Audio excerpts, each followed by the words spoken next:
नमस्कार, आदाब, सत श्री अकाल। मैं मैथ्स स्टूडेंट में एक बार फिर से आप सभी का स्वागत करता हूं। आज की क्लास में ग्रेड 8 का एक नया चैप्टर हम लेके जा रहे हैं जिसका नाम है फैक्टराइजेशन, जो पिछले चैप्टर से काफी रिलेटेड है। एक प्रकार से जो पिछला चैप्टर मैंने पढ़ा है अलजेब्रिक एक्सप्रेशन एंड आइडेंटिटीज, उसमें जो 4 आइडेंटिटीज पढ़ाई थी उसी से रिलेटेड चैप्टर है। अगर आइडेंटिटीज आपको याद है चैप्टर आपको बहुत आसानी से समझ में आएगा।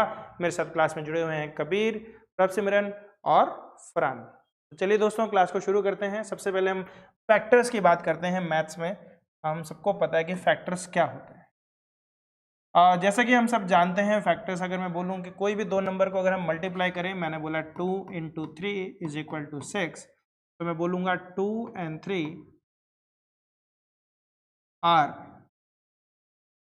Factors of 6 and 6 is multiple of 2 and 6 क्या है? 2 and 3 का मल्टीपल है, एंड 2 and 3 क्या है? 6 के फैक्टर्स हैं। फटाफट लिखते रहना साथ साथ में, ठीक है? कबीर बेटा समझ में आ रहा है ना? अब अलजेब्रिक एक्सप्रेशन में क्या हो जाता है? अलजेब्रिक एक्सप्रेशन में जैसे मैंने बोला 24x, एक एक्सप्रेशन मैंने लिखा 24x, अगर मैं पूछूं ये क्या है तो मोनोमियल है। एक तरफ से क्या है? मोनोमियल है, क्योंकि एक ही टर्म है। और अगर मैं दूसरे तरीके से पूछूंगा तो ये लीनियर है। कैसा पॉलिनोमियल है? लीनियर है, क्योंकि पावर कितनी है? 1 है, ठीक है? अगर मैं इसका नाम पूछूंगा, इसके दो प्रकार के नाम हो सकते हैं। एक नाम हो सकता है इसका डिग्री के आधार पे, जिसको हम बोलेंगे लीनियर। एक बोलेंगे टर्म के आधार पे, जिसको हम बोलेंगे मोनोमियल। इसमें अगर मैं पूछूं इसके फैक्टर क्या क्या होंगे, तो आप बोलोगे इसमें दो फैक्टर होंगे, एक होगा 24 और एक होगा x, क्योंकि ये 24 और x से मिलके बना है। 24 एंड x से मिलके बना है। आ रही बात समझ में? ठीक है। अगर मैं आपसे पूछूं 10xy, इसमें बताओ कौन कौन से फैक्टर है हमारे पास? तो एक तो 10 है, x है और y है। क्लियर है कबीर बेटा? समझ में आ रहा है? ठीक है, इतना समझ में आ गया तो दोस्तों हम आगे बढ़ते हैं। इस चीज को ज्यादा बताने की जरूरत नहीं है, पर यहाँ पे देखो, we know that 30 can also be written as 30 = 1 × 30. Thus 1 and 30 are also factors of 30. You will notice that 1 is a factor of any number. For example, 101 is equal to 1 × 101. However, when we write a number as a product of its factors, we shall not write 1 as a factor. बार बार हम 1 नहीं लिखते, पता ही है 1 तो है ही, unless it is specifically required. ऐसे ही यहाँ पे फैक्टर्स ऑफ अलजेब्रिक एक्सप्रेशंस की अगर हम बात करेंगे तो 5xy में 1 है, 1 है, पर लिखने की जरूरत नहीं है, हम समझ जाते हैं 5x और y. So in fact 1 is a factor of every term, as in the case of natural numbers, unless it is specially required. We do not show 1 as a separate factor of any term. तो हमने यहाँ पे बोला 5xy में 3 factor हो गया, एक 5 हो गया। xy भी अपने आप में रिड्यूस हो जाएगा फर्दर, कैसे? x और y में, x और y में, ठीक है? तो x × y, तो कितने फैक्टर्स हो गए? जैसे now consider the expression 3x × x + 2. तो इसमें फैक्टर क्या क्या है? एक है 3x, एक है 3, एक है x और एक है x + 2. इन तीनों से मिलके ये बना है, ठीक है? इन तीनों को और छोटा कर सकते हैं? नहीं, और छोटा नहीं कर सकते। समझ में आ रहा है? तो मुझे आप लोगों को फैक्टर बताने हैं इसके। मैं अब आप लोगों से एक सवाल पूछूंगा और आप लोगों को फटाफट से मुझे इसके फैक्टर बता के देने हैं। चलो बच्चों, ये टर्म है तुम्हारे पास, इसके फैक्टर्स बताओ क्या क्या होंगे? 10x × x + 2 × y + 3, क्या क्या फैक्टर्स होंगे? Right all the factors.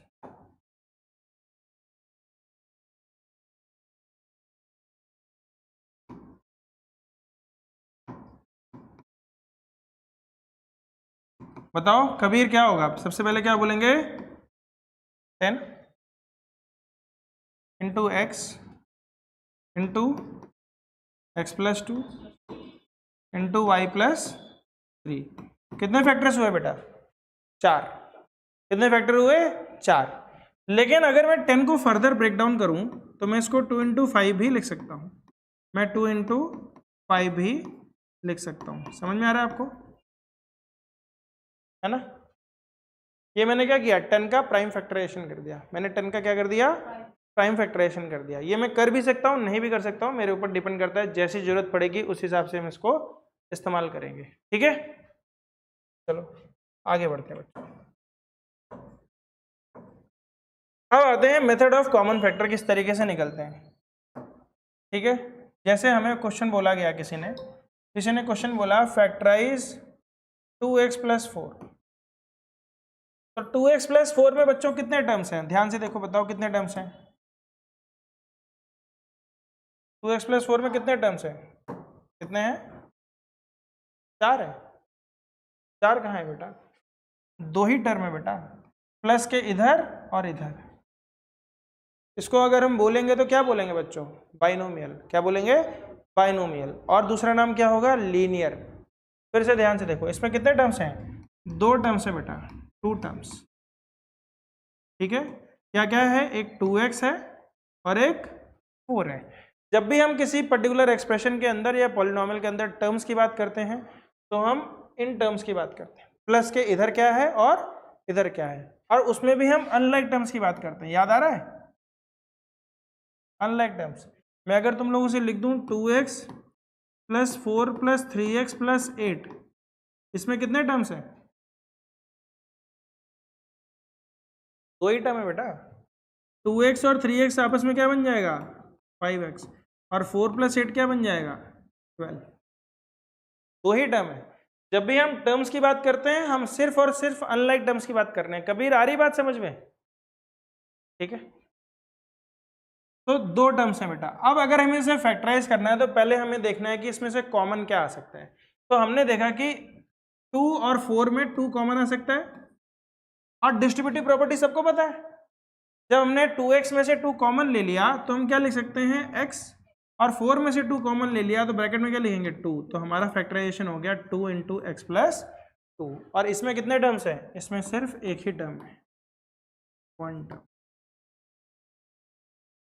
Factorisation में कितने भी टर्म्स हो, जब फैक्टराइज हो जाएगा तो एक ही टर्म होगा। ठीक है, जैसे x + a² कितने टर्म्स थे इसमें, x² + 2ax + a², कितने टर्म्स थे, 3 टर्म को किसमें घुसेड़ दिया, सिंगल टर्म, x + a²। समझ में आ रहा है। फैक्टराइजेशन मीन्स किसी भी नंबर ऑफ टर्म्स को जो एक्सपेंडेड फॉर्म है उसको एक सिंगल टर्म में लाके रोक देना।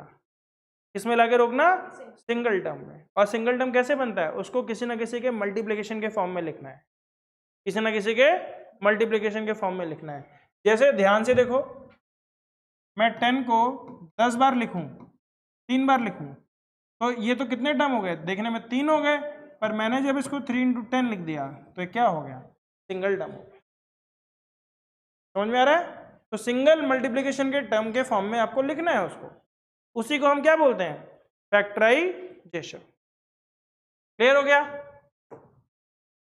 यहां पे देखते जाना साथ में, एक और टर्म दिया गया है 5xy एंड 10x। ठीक है, फैक्टराइज करना है, मान लो 5xy एंड 10x को।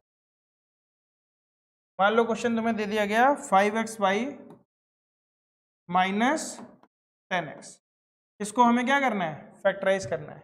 इन दोनों में क्या कॉमन आ सकता है, 5 आ सकता है, और दोनों में ही x भी है। तो पहले वाले में से 5xy में से 5x बाहर आ गया तो क्या बच गया, y। और दूसरे वाले में से 5 को 10 बनाना है तो किससे मल्टीप्लाई करेंगे, 2 से, और x तो ऑलरेडी है ही, तो हमारा आंसर आया 5x × y - 2। देखते जाओ इसे, राम कथा नहीं चल रही है यहाँ पे, मैथ्स है।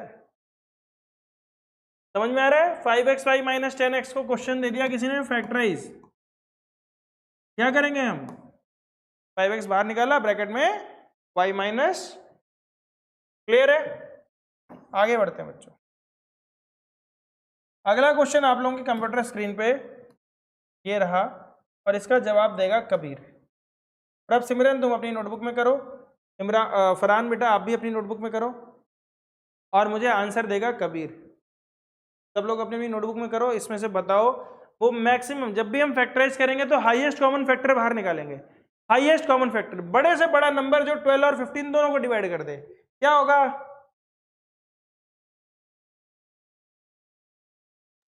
3। बहुत बढ़िया। और ए स्क्वायर बी और ए बी स्क्वायर में से बड़े से बड़ा क्या बाहर आ सकता है कॉमन? तो दोनों सेम ही नहीं है? दोनों सेम नहीं बेटा, इसमें ए स्क्वायर है, इसमें ए है, इसमें बी स्क्वायर है, इसमें बी स्क्वायर है, इसमें बी है, तो मैक्सिमम वैल्यू क्या कॉमन आ सकती है बताओ? स्क्वायर। अगर एक जगह ए स्क्वायर है और एक जगह ए है, तो इन दोनों में से मैक्सिमम क्या बाहर आ सकता है? हाँ, तुमने तो फाइनल आंसर बता दिया। हाँ देखो, ए स्क्वायर और ए में से मैक्सिमम ए ही बाहर आ सकता है, ठीक है, समझो बात को। हाईएस्ट कॉमन फैक्टर ढूंढना है। कॉमन फैक्टर मतलब जो दोनों में हो, तो ए तो दोनों में है, ए स्क्वायर नहीं है, चलो कोई बात नहीं। बी और बी स्क्वायर में क्या है बाहर, क्या बाहर आएगा? बी बाहर आ जाएगा, तो 3ab तो हमने कॉमन ले लिया, ठीक है। अब 12 बनाने के लिए 3 को किससे मल्टीप्लाई करेंगे? 4 से। ए को ए स्क्वायर बनाने के लिए किससे मल्टीप्लाई करेंगे? ए से। बी तो ऑलरेडी है ही, प्लस 3 को 15 बनाने के लिए किससे मल्टीप्लाई करेंगे? 5 से। ए को ए है ही, बी को बी स्क्वायर बनाने के लिए किससे मल्टीप्लाई करेंगे? बी से। तो ये हमारा हो गया फैक्टराइजेशन। बोलो समझ में आ रहा है? फरहान बेटा समझ में आया? नहीं आया? ठीक है, देखो बेटा हमारे पास एक टर्म ये था 12a स्क्वायर बी और दूसरा था 15ab स्क्वायर, ठीक है। सबसे पहले अगर मैं 12 को लिखूं तो मैं कैसे लिख सकता हूं बेटा? 2 2 जा 4 3 जा 12 लिख सकता हूं। 15 को मैं कैसे लिख सकता हूं बेटा? 3 इंटू 5 15। अब इन दोनों में देखो 3 कॉमन आ रहा है कि नहीं आ रहा? आ रहा है। तो 12 और 15 में मैंने 3 कॉमन ले लिया, ठीक है। क्या ले लिया कॉमन? 3। अब ध्यान से देखना बेटा, ए स्क्वायर और ए बी, तो ए स्क्वायर कैसे बनता है आपका? ए इंटू ए से, और ए कैसे बनता है आपका? खाली ए से। तो इन दोनों में क्या कॉमन आ गया? ए। अगर मैं बी और बी स्क्वायर की बात करूंगा तो बी कैसे बना? खाली बी इंटू 1 से, और बी स्क्वायर कैसे बना? बी इंटू बी से। तो इसमें क्या कॉमन आ गया? बी। तो बेटा मैंने 3 कॉमन ले लिया, ए कॉमन ले लिया, बी कॉमन ले लिया, जो भी कॉमन होता है वो मैंने ले लिया। अब ए स्क्वायर में से ए कॉमन ले लिया तो बच क्या गया? ए। और 12 में से 3 कॉमन ले लिया तो क्या बच गया? 4। तो ये बन गया 4a। और ऐसे ही ये क्या बन जाएगा? 5b, क्योंकि 15 में से 3 ले लिया तो क्या बच गया? 5, और b स्क्वायर में से b ले लिया तो क्या बच गया? तो ये 3ab इंटू 4a प्लस। आया समझ में? अभी तो मैं आया कबीर? ओके, यही आया था आंसर तुम्हारा? तुम्हारा यही आया था प्रभ? ठीक है, चलो अगला क्वेश्चन तुम्हारी कंप्यूटर स्क्रीन पे।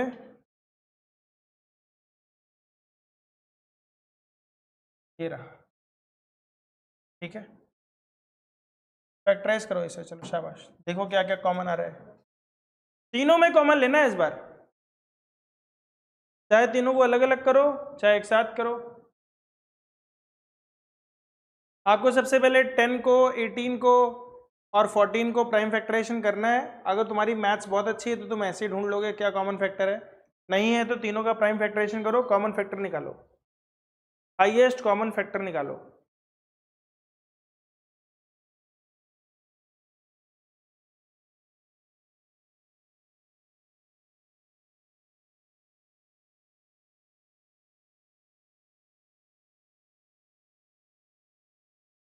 पाँच 55 पे आरएल का लॉगिन कर देना लैपटॉप पे। आज मंडे है ना?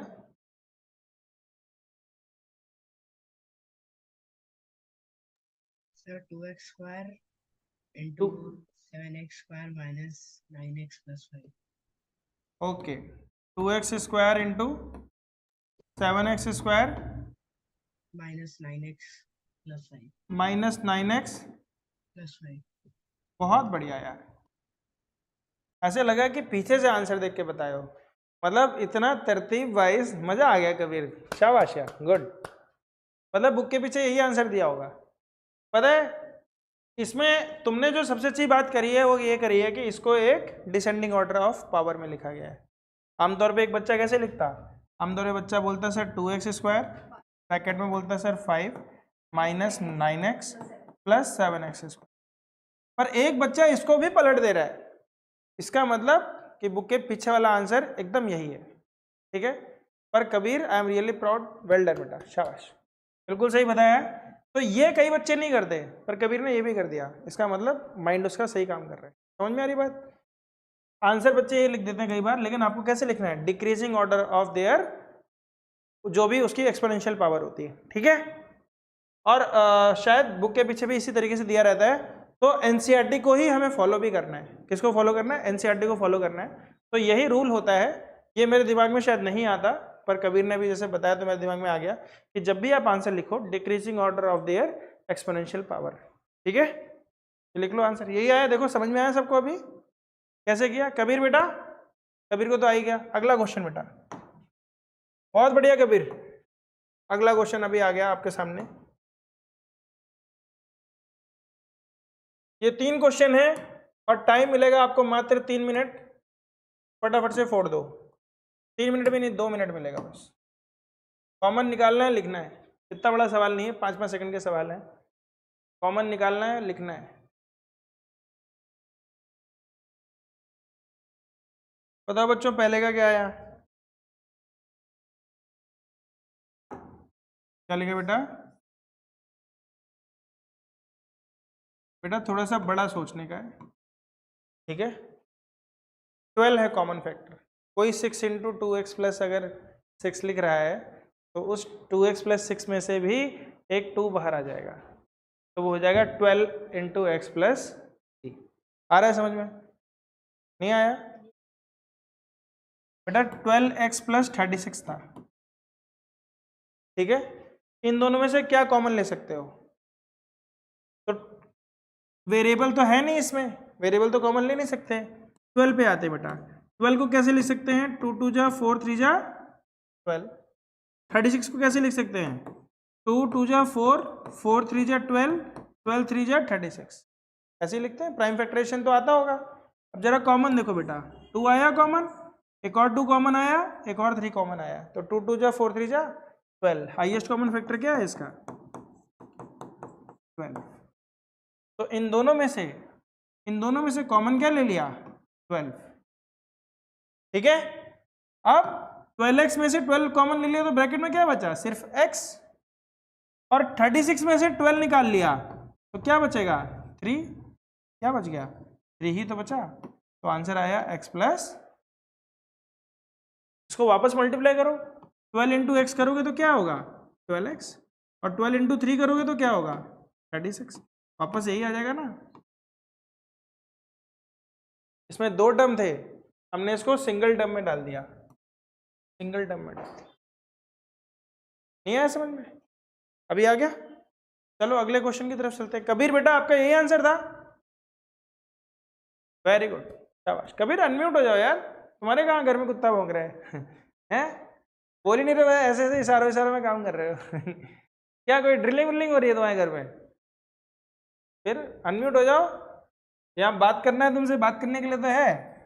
अगला क्वेश्चन देखो बेटा, 22y माइनस 33z। बताओ कबीर क्या कॉमन आ सकता है? 11। बहुत बढ़िया, 11 कॉमन आ गया। अब बेटा 22 में से 11 कॉमन ले लिया तो क्या बचेगा अंदर? 2। 11 2 जाए तो 22 होता है, और y तो y रहेगा ही, माइनस माइनस रहेगा ही। 33 में से 11 कॉमन ले लिया, क्या आएगा? 3। तो आंसर क्या आया? 3z। तो ये आपका फैक्टराइज हो गया। ये क्या हो गया? फैक्टराइज हो गया। यही लिखा है आपने, आ रहा है समझ में? अगला क्वेश्चन देखो, 14pq प्लस 35pqr। बताओ 14 और 35 में क्या कॉमन आएगा? हाईएस्ट कॉमन फैक्टर क्या होगा? 7। क्या होगा? 7। टेबल याद किए हो तुम 7 की? लिखे हो 6 बार? उसको देख के बता रहे हो, याद किए हो कि नहीं? तो 7 की टेबल में तो 14 और 35 आता है, इसलिए तो याद कराई थी। और कोई बात नहीं, लिखे हो कि लिखे भी नहीं हो? चलो ठीक है, 13 की याद हो गई। 7 11, हाँ बेटा 7 देखो कॉमन आ गया बेटा। अब पी क्यू भी देखो दोनों में है, PQR प्लस 2PQ। तो हम 7 पी क्यू कॉमन ले लेंगे। ब्रैकेट में क्या आएगा 2 प्लस 5R। समझ में आ रहा है? 7 पी क्यू हमने लिखा क्योंकि 7 देखो 14 और 35 में 7 दोनों में था, फिर पी क्यू यहाँ पे भी है यहाँ पर भी है, तो पी क्यू भी हमने कॉमन ले लिया। ठीक है, अब 14 को 7 को 14 बनाने के लिए किससे मल्टीप्लाई करेंगे 2। पी क्यू तो ऑलरेडी पी क्यू है ही, तो अंदर कुछ नहीं लिखना, पी क्यू तो ऑलरेडी है। फिर यहाँ पी क्यू आर में क्या बच जाएगा आर, और 35 में से 7 ले लोगे तो क्या बचेगा 5। तो ये आपका फैक्टराइजेशन आ रहा है। फैक्टराइजेशन एक जो दो टर्म में लिखी थी चीज उसको हमने सिंगल टर्म में लिख दिया। लिखा है यहां तक, लिख रहे हो ना? अगले पेज पे चलते हैं।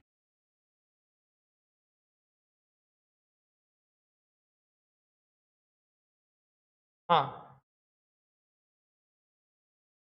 अब देखो बेटा एक्सप्रेशन देखो ध्यान से, और यहां बहुत समझना आपने। कभी कभी आपको 4 टर्म मिल जाते हैं। कितने टर्म मिल जाते हैं 4 टर्म। और याद करो 4 टर्म आपकी कौन से वाले उसमें थे। अगर मैं आपसे बोलूं ध्यान से देखना, अगर मैं बोलूं आपसे x plus a into x plus b, याद है आपको? इसको हम कैसे लिखते थे x plus a x plus b x plus a b, ऐसे लिखते थे। इसके बाद हम इन दोनों में से x कॉमन ले लेते थे, ब्रैकेट में a प्लस बी लिख देते थे। तो 4 टर्म किस में निकलते हैं x plus a into x plus B में निकलते हैं। तो हमें इसी तरीके का फॉर्म बनाना होता है जब भी हमें 4 टर्म मिलते हैं। जब भी हमें 4 टर्म मिलते हैं तो हमें इसी तरीके का फॉर्म बनाना पड़ता है। ठीक है, अब देखो ध्यान से कैसे बनेगा फॉर्म। अगर मैं इन दोनों में से कुछ कॉमन ले लूं, क्या कॉमन ले सकता हूं? हाँ y कॉमन ले सकता हूं, 2 भी कॉमन ले सकता हूं, 2 और y भी है। तो ब्रैकेट में क्या बच गया बेटा x प्लस 1। अब बेटा इन दोनों में से हमने ये कॉमन ले लिया, ठीक है। अब इन दोनों में से क्या कॉमन ले सकते हैं 3, बोलो ले सकते हैं कि नहीं? हाँ, तो ब्रैकेट में क्या आएगा x प्लस 1। ठीक है, अभी ध्यान देना, हमने पहले वाले में से कॉमन लिया 2y, ब्रैकेट में आया x प्लस 1। दूसरे वाले में से हमने कॉमन लिया 3, फिर से ब्रैकेट में आया x प्लस 1। ये समझ में आया बेटा? पक्का? अब ध्यान से देखो बेटा, ये जो टर्म है और ये जो टर्म है, कितनी टर्म्स हो गई? पहले 4 टर्म थी, 4 में से कितनी टर्म्स हो गई 2 टर्म्स। इन दोनों टर्म्स में x प्लस 1 है कि नहीं है? इसमें भी x प्लस 1 है, इसमें भी x प्लस 1 है, तो x प्लस 1 कॉमन ले सकते हैं, बिल्कुल ले सकते हैं। तो यहां से क्या बच गया 2y, और यहां से क्या बच गया 3। तो हमारा ये आंसर आ गया। 2 टर्म्स को हमने सिंगल टर्म में कन्वर्ट कर दिया। देखो आ रहा है समझ में? कोई डाउट नहीं है। चलो एक बार इसको दूसरे तरीके से ट्राई करते हैं। ठीक है, दूसरे तरीके से ट्राई करते हैं। हमने लिखा 2xy plus 3x plus 2y plus 3। ठीक है, मैंने इसी 4 टर्म को पलट दिया। कम्यूटेटिव प्रॉपर्टी होती है, 3x जो यहाँ पे 3x था, मतलब ऊपर मैं दिखूँ टर्म तो मैं 2xy प्लस 2y था प्लस 3x प्लस 3 था, तो मैं 3x को यहाँ ले आया, 2y को यहाँ ले गया, कम्यूटेटिव प्रॉपर्टी कर दी। अब अगर मैं पूछूं इन दोनों में कॉमन क्या आएगा, तो आप बोलोगे सर x कॉमन आ जाएगा। आ रहा है कॉमन? और 2xy में से x कॉमन ले लिया तो क्या बच गया 2y, और 3x में से x कॉमन ले लिया तो क्या बच गया 3, प्लस इन दोनों में क्या कॉमन ले सकता हूं, जिसमें कुछ कॉमन नहीं आ रहा उसमें 1 कॉमन होता है। क्या कॉमन होता है 1, 1 is a factor of every number. तो मैंने 1 ले लिया कॉमन, तो ब्रैकेट में क्या आया 2y प्लस 3। अब एक टर्म ये है और एक टर्म ये है, इन दोनों में क्या कॉमन है 2y प्लस 3 कॉमन है, और यहां से क्या आएगा कॉमन x, और यहां से क्या आएगा 1। तो एक तरीका ये भी हो, ये और ये सेम है। ठीक है, कबीर आ रहा है बेटा समझ में? आया दोनों तरीकों से? चलो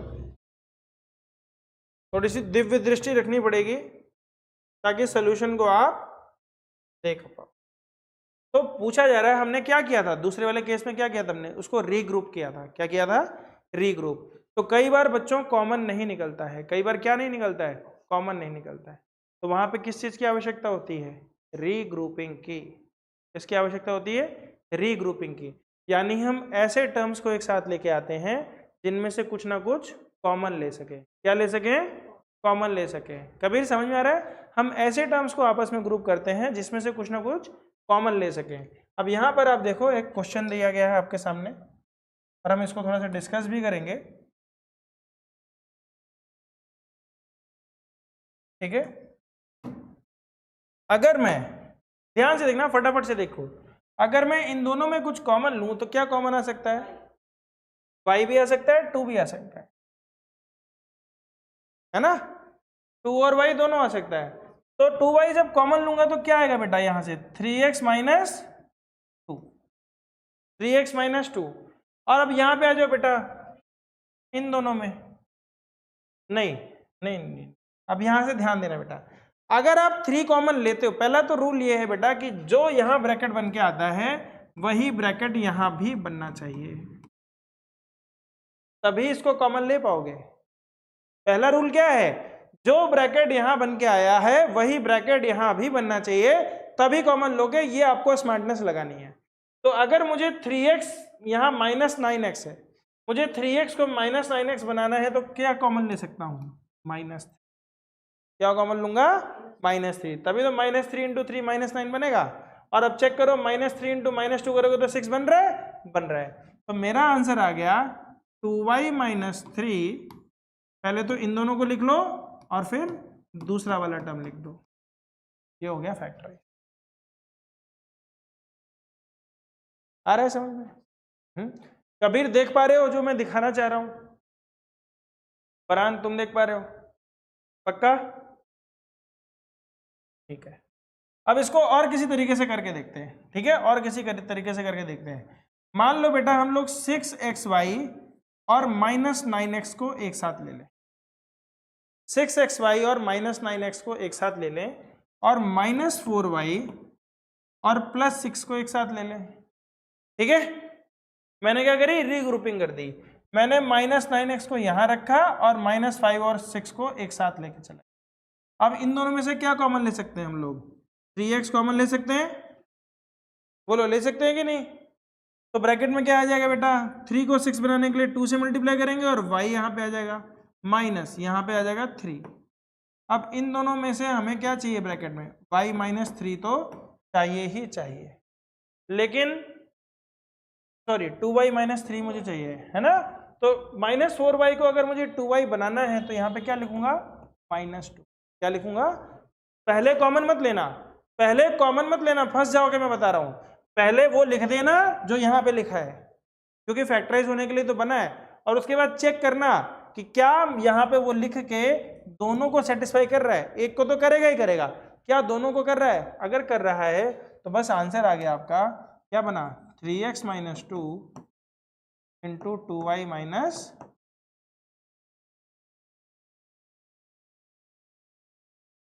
एक क्वेश्चन को दो अलग अलग तरीकों से किया हमने। फरहान बेटा आया? बोलो कौन सा लास्ट वाला? ये वाला स्टेप?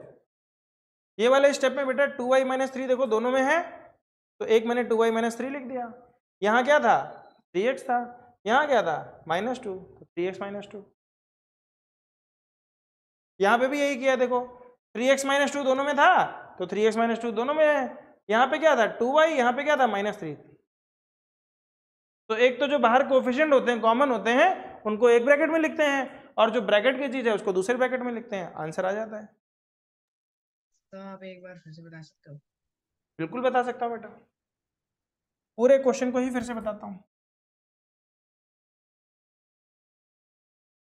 हमारे सामने क्वेश्चन था बेटा 6xy -4y प्लस 6 -9x।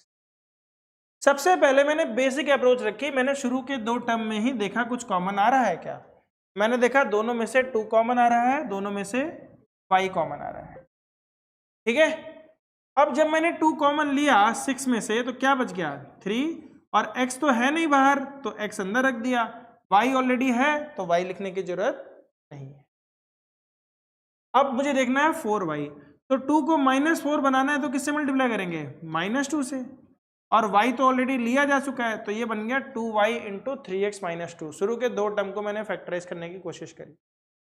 अब अगर इस क्वेश्चन को सच में फैक्टराइज होना है तो दूसरे वाले ब्रैकेट में भी मुझे यही ब्रैकेट वाली चीज मिलनी चाहिए, दूसरे वाले ब्रैकेट में मुझे यही मिलना चाहिए, नहीं तो फैक्टराइज होएगा ही नहीं, नहीं तो फैक्टराइज वो होगा ही नहीं। तो फैक्टराइज होने के लिए मैंने दिमाग लगाया, जो यहां लिखा है यही यहां पर भी लिख दिया। अब मैं उल्टा जा रहा हूं, मैं कैसे जा रहा हूं, मैंने देखा कि यहाँ पे 3x है, इस 3x को अगर मुझे -9x बनाना होता तो किससे मल्टीप्लाई करता मैं, -3 से, क्योंकि -3 इंटू 3 ही तो -9 बनेगा।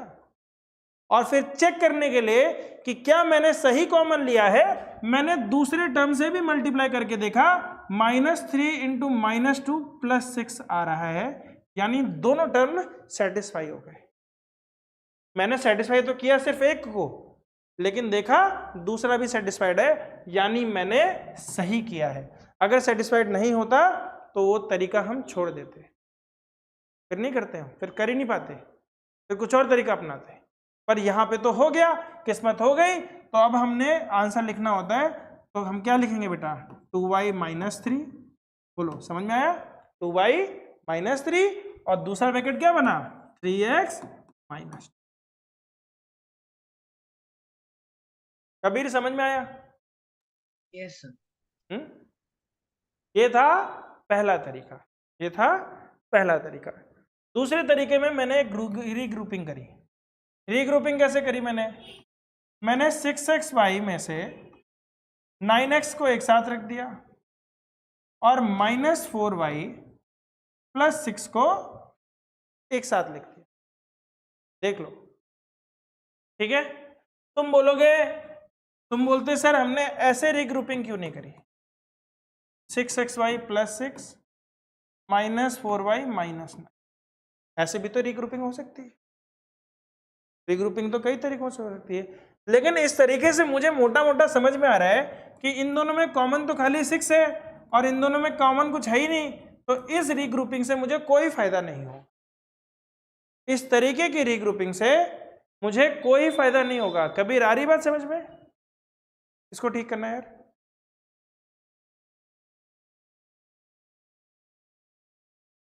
कबीर आया बेटा समझ में? इस तरीके से रीग्रुपिंग का कोई फायदा नहीं मुझे।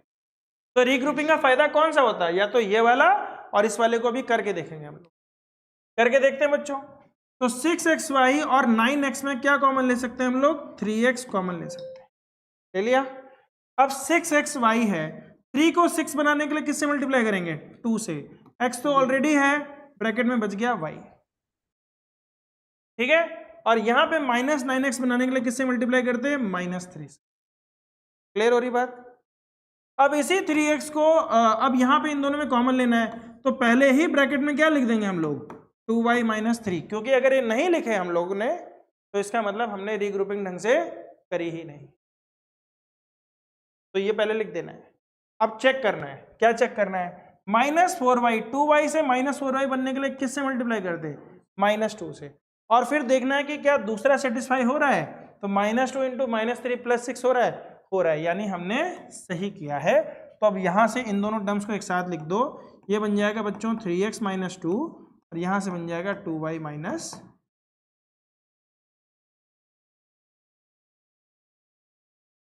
नवदीप राठी।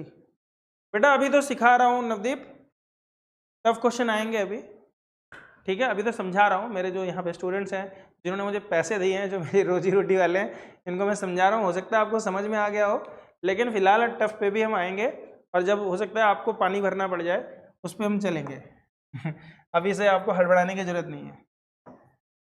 चलो लो, टफ क्वेश्चन, अच्छा टफ होता क्या पता है मैथ्स में, कोई चीज़ आती है तो वो आसान होती है और नहीं आती तो वही टफ होती है। चलो तो यहाँ पे फटाफट से क्वेश्चन है, मैं चाहता हूँ कि करना शुरू करो। नवदीप राठी के लिए क्वेश्चन है बेटा, आप अलग से करो, तुम लोग मत करना। जो टफ क्वेश्चन चाहते हैं वो ये क्वेश्चन कर लें।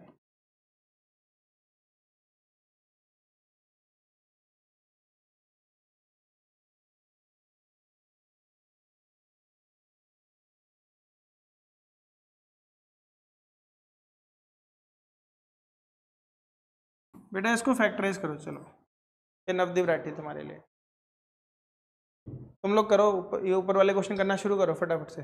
हलवा क्वेश्चन है, अभी तो किया ही है तुमने दोबारा है। बताओ पहले वाले में कॉमन फैक्टर क्या आएगा? 12 आएगा, शाबाश। दूसरे वाले में क्या आएगा कॉमन फैक्टर? 2 के अलावा y भी आएगा बेटा।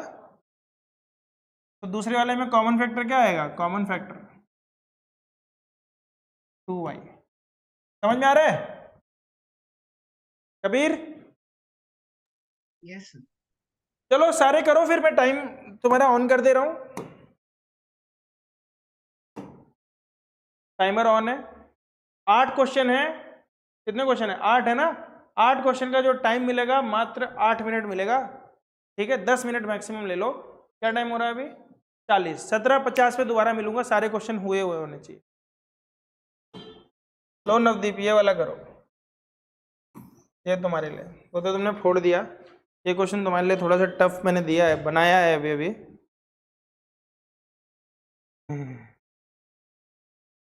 नवदीप बेटा आप उसकी भी क्वेश्चंस लगाना एग्जाम्पलर के, सीबीएसई के जो एग्जाम्पलर की बुक्स आती है उसको पक्का लगाना। प्लस टफ क्वेश्चंस के लिए मैं यहाँ पे धीरे धीरे अभी मैं काम कर रहा हूँ उस पर। मेरी एप्लीकेशन एक है, उस एप्लीकेशन मैं लिंक डाल दूंगा इस डिस्क्रिप्शन में। उस एप्लीकेशन में क्वेश्चंस मिलेंगे आपको टफ वाले धीरे धीरे।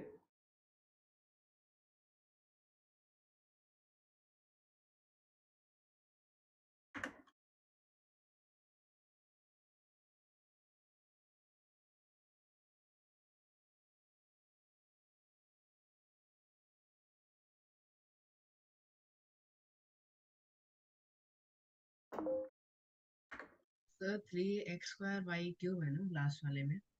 लास्ट वाला क्या है बेटा? क्वेश्चन क्वेश्चन क्वेश्चन है बेटा 3x² y³ comma 10x³ y² comma 6x² y² z। Navdeep Rathi wish you all the best, आपका आईआईटी पक्का क्रैक होगा अगर इसी तरीके से आप अभी लगे रहोगे, क्योंकि 7th ग्रेड का मेरा कोई भी स्टूडेंट 8th ग्रेड का फैक्टराइजेशन तो वो नहीं जानता है। और आपने आइडेंटिटीज अगर पढ़ी हैं अच्छे से, बहुत अच्छी बात है, ठीक है।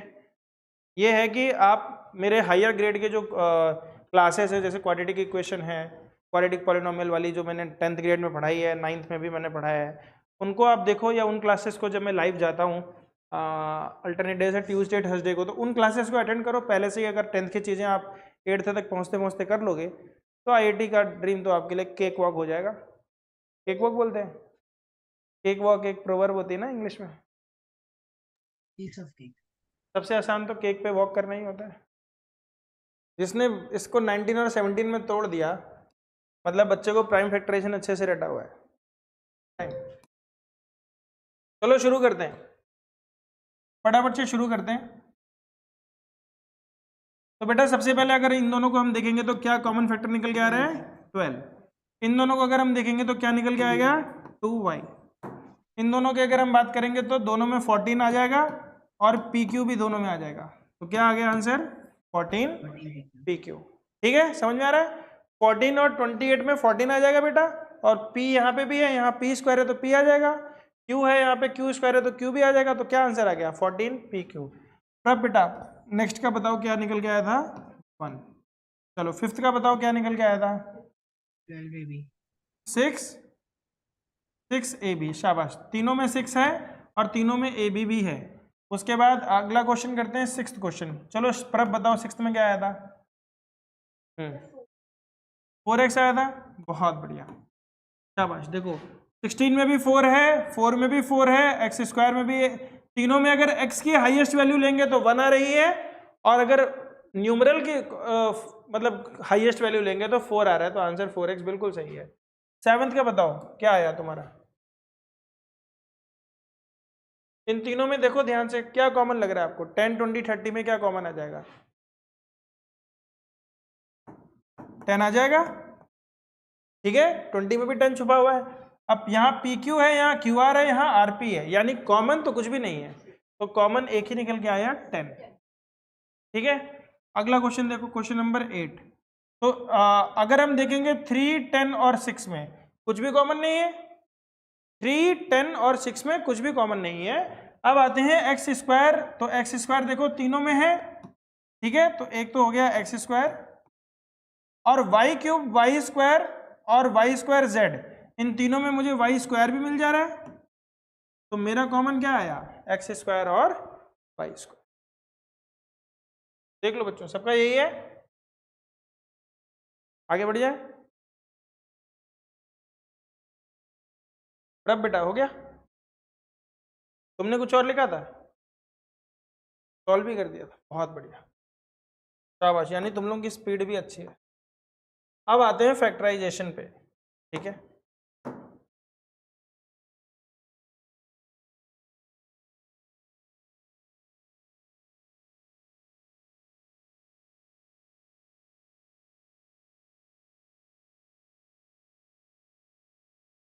चलो बच्चों, चलो बच्चों करना शुरू करते हैं, ठीक है, बहुत टाइम हो गया। मुझे बताओ पहले वाले में से क्या कॉमन आएगा? 7, तो क्या आ जाएगा अंदर? x माइनस 6, समझ में आ रहा है?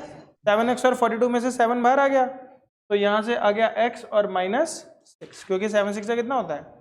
42। इन दोनों में देखो बच्चों क्या कॉमन आएगा?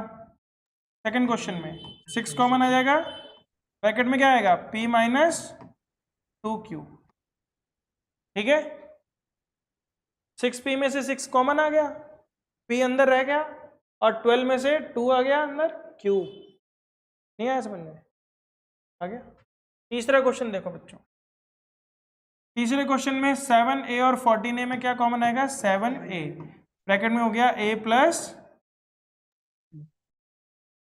अरे इन दोनों में से 7 कॉमन आ गया, a स्क्वायर और a में से a कॉमन आ गया, तो अंदर बच गया a और प्लस 2, क्योंकि 7 2 जा 14।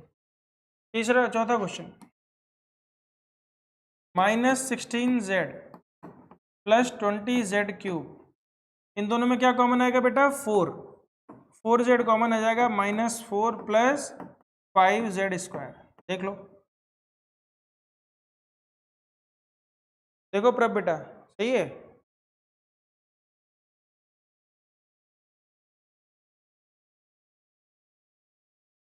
सही है। उसके बाद चलते हैं क्वेश्चन नंबर 5 पे। 5 में इन दोनों में क्या कॉमन आ सकता है? 10, और एल स्क्वायर और एल में क्या कॉमन आएगा? एल, और एम और एम में क्या कॉमन आएगा? एम। अब 10 को 20 बनाना है तो 2 से मल्टीप्लाई करेंगे, एल को एल स्क्वायर बनाना है तो एल से मल्टीप्लाई करेंगे, एम तो ऑलरेडी है ही, प्लस 10 को 30 बनाना है तो किससे मल्टीप्लाई करेंगे? 3 से, और एल अब एम से मल्टीप्लाई करेंगे तो ए हो जाएगा, ये हो गया 5th। आ रहा है समझ में? 5th आया, 6th। 6 तो देखोगे तो 5x स्क्वायर और 15 में से क्या कॉमन आ जाएगा बेटा?